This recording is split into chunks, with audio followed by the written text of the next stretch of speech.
Good morning class Riddhi Chaudhary Mahavidyalaya से मैं आया आपके सामने पीए थर्ड ईयर में। आज हमारा टॉपिक है समूह रचना यानी कि टीम कंपोजिशन, यानी कि एक टीम को बनाया कैसे जाता है। ठीक, तो यहाँ पे कुछ पॉइंट्स हैं जो टीम को बिल्डिंग करने के बारे में बताते हैं।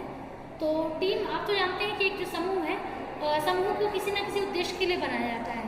ठीक, और जैसे ही उस उद्देश्य की पूर्ति हो जाती है तो उस समूह का जो अस्तित्व है वो मिटा करके नए उद्देश्य के लिए नए समूह का निर्माण किया जाता है।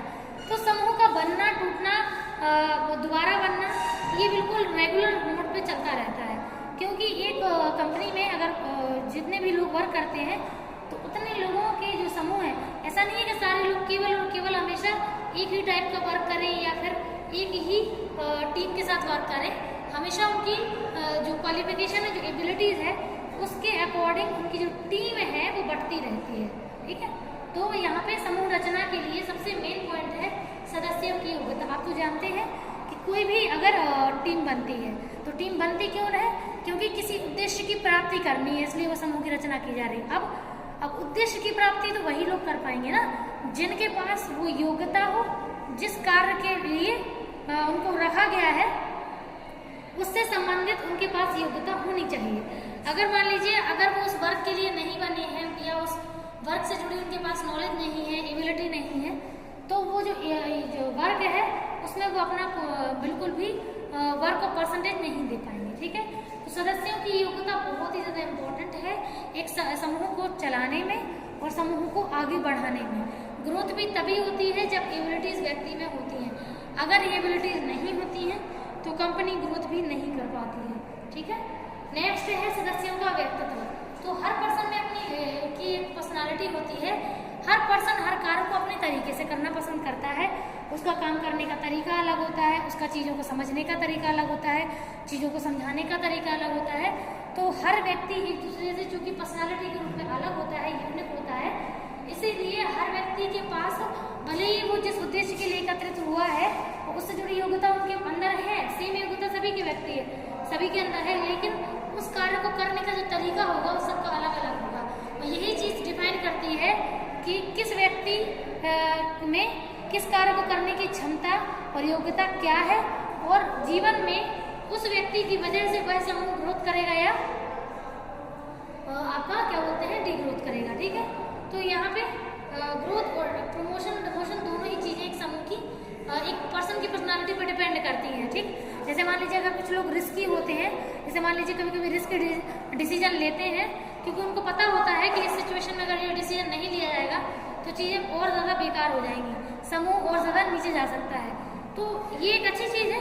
ठीक, लेकिन ये भी तो है कि अगर मान लीजिए उससे बहुत ज़्यादा बड़ा लॉस हो गया तो प्रॉफिट और लॉस दोनों के बीच में अगर रिस्क लेने वाला पर्सनालिटी मान लीजिए बिना सोचे समझे रिस्क ले रहा है तो बेकार है फिर ऐसा। ठीक है, तो इस प्रकार की पर्सनालिटी भी कंपनी को कभी प्रॉफिट नहीं देती है। नेक्स्ट है भूमिका का आवंटन। जब भी समूह की रचना की जाती है तो सबसे पहले जो मेन काम किया जाता है, व्यक्ति की योग्यता के अनुसार उनको कार्य बांट दिया जाता है। मतलब व्यक्ति को कौन सा कार्य करना है और कौन सी जिम्मेदारी निभाने की वो लायक है, किस जिम्मेदारी को उसे देना चाहिए, ये सारी चीज़ें, ये भूमिकाएं जो है वो लोगों के अंदर बांट दी जाती हैं और व्यक्ति अपने स्तर से अपने अनुसार उन कार्यों को फिर करता है। इसीलिए उसको जो जिम्मेदारी दी जाती है, जो भूमिका दी जाती है, उसका जो निर्वाह है वो निर्वाह भी करता है और जो भी कमियां उसके अंदर होती हैं उन चीज़ों को वो खत्म भी करता है। नेक्स्ट है सदस्यों की विविधता। तो हर व्यक्ति, जैसे पर्सनालिटी हर व्यक्ति की अलग होती है, ऐसे ही पर्सन के बिहेवियर करने का तरीका भी अलग होता है। तो चूंकि हर पर्सन व्यवहार अलग अलग तरीके से करता है और कभी कभी ऐसा भी हो जाता है कि व्यक्ति का जो व्यवहार है वो दूसरे व्यक्ति के व्यवहार पे भी निर्भर करता है। अगर व्यक्ति सकारात्मक व्यवहार करे तो वो सकारात्मक करता है, नकारात्मक करे तो नकारात्मक।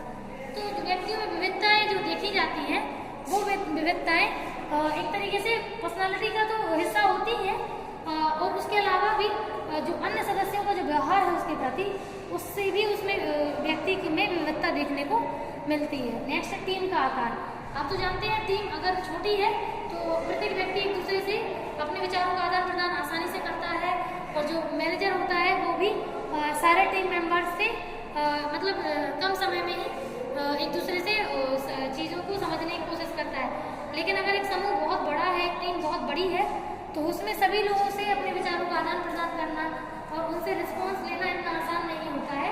इसीलिए साइज पे भी डिपेंड करता है कि समूह की रचना जो है वो किस साइज के हिसाब से हो रही है, उसका आकार क्या होगा, और वर्क के अकॉर्डिंग उसका आकार डिसाइड होता है। ठीक है, वर्क जितना लेंथी होता है, टीम का आकार उतना बड़ा होता है। ठीक, लास्ट पॉइंट है सदस्यों का मूल।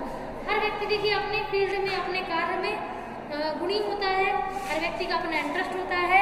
ठीक, अब अगर मान लीजिए अगर उसके मूल्यों के अनुसार आप उसे कार्य ना दें, जिस कार्य के लिए मतलब जो कार्य वो करना चाहता है, जिस चीज़ की उसे वैल्यू है, अगर उसके अनुसार उसे कार्य ना दें तो आप समझ सकते हैं कि उसका मन नहीं करेगा उस कार्य को उतने अच्छे से करने में। तो हर व्यक्ति के प्रेफरेंसेस अलग होते हैं, हर व्यक्ति की रुचि और अटेंशन और इंटरेस्ट हर अलग अलग जगह लगता है, उसी अनुसार उनके कार्य का बंटवारा हमें समूह में करना चाहिए। ये सबसे बेस्ट तरीका होता है जिसमें हम समूह से सही तरीके से कार्य ले पाते हैं। ठीक, अगर कोई डाउट हो तो बताइएगा। Thank you.